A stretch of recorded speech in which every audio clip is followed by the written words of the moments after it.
Mayong buntag kanaton tanan. Usahay diha sa atong mga higala, sila ang nagdala kanato sa atong mga pag-ampo nga nakapahimo og lahi sa atong kinabuhi. Ang ilang pangama nakapatandog o nakapahimuot sa Ginoo o nakatabang kini diha dayon dito sa kahitasan sa kalangitan.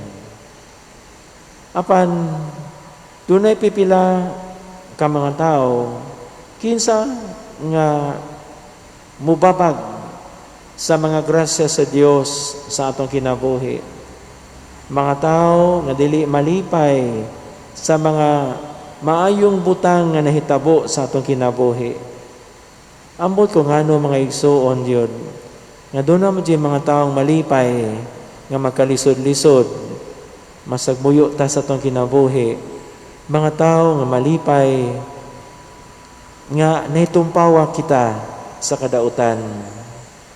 Sa mapanalitan mga igsoon sa ito Ebanghelyo karon, ang mga magtutudlo sa balaod. Ang pagkaayo sa paralitiko mga igsoon, wala makapahimuot kanila, kundili nasuko sila sa formula nga gigamit ni Jesus.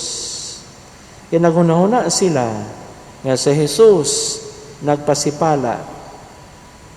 Napakya sila mga igsuon sa pagsinati sa pagkakita sa kahangangha nining talagsaon sa ilang mga mata tungod sa ilang hagipot o gitawag legalistic nga panghunahuna.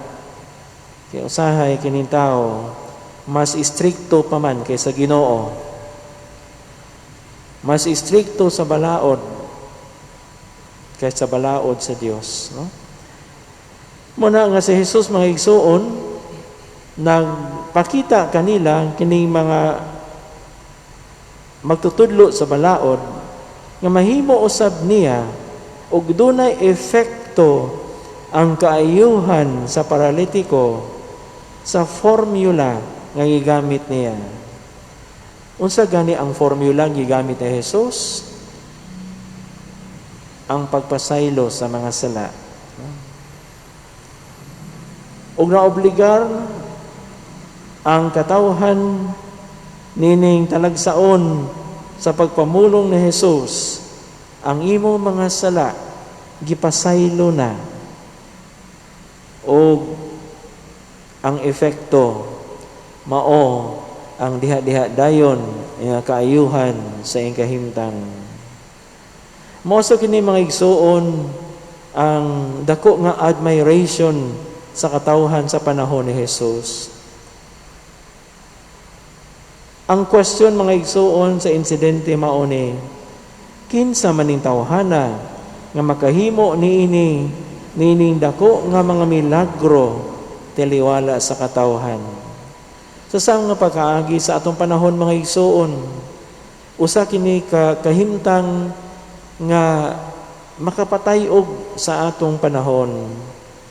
Nga nining matawag nato nga kahimtang sa pag-uyog sa itong pagtuo, diha sa kahimtang sa pandemya, mahitabo o posible baya nga imbis unta kita anaa kita sa kahimtang sa pagsinati sa gugma sa Ginoo, doon ay pipila ka nato nga nipili yun sa pagsalikway sa gugma sa Dios o maghatod kini sa pagkawagtang sa iyang pagtuo, sa pagkawagtang sa paglaom o maghatod kini kaniya sa kaparutan. Muna mga iso ni Kristo, atong Panginoon sa Ginoo nga niining tawag sa paghinulsol, pagbasol sa itong mga sala, masinati unta nato kini diha sa pagsumada sa bendisyon sa pare, sa pag-absuelto sa atong mga kapasayloan sa atong mga sala, aron sinati nato pagbalik ang estado sa grasya nga nawala na kanato. Diha lamang sa atong pagsinati niini ang atong pagkaparalitiko nga espirituhanon kita mamaayo o mahibalik sa sabakan sa Dios. Amen. Manindo.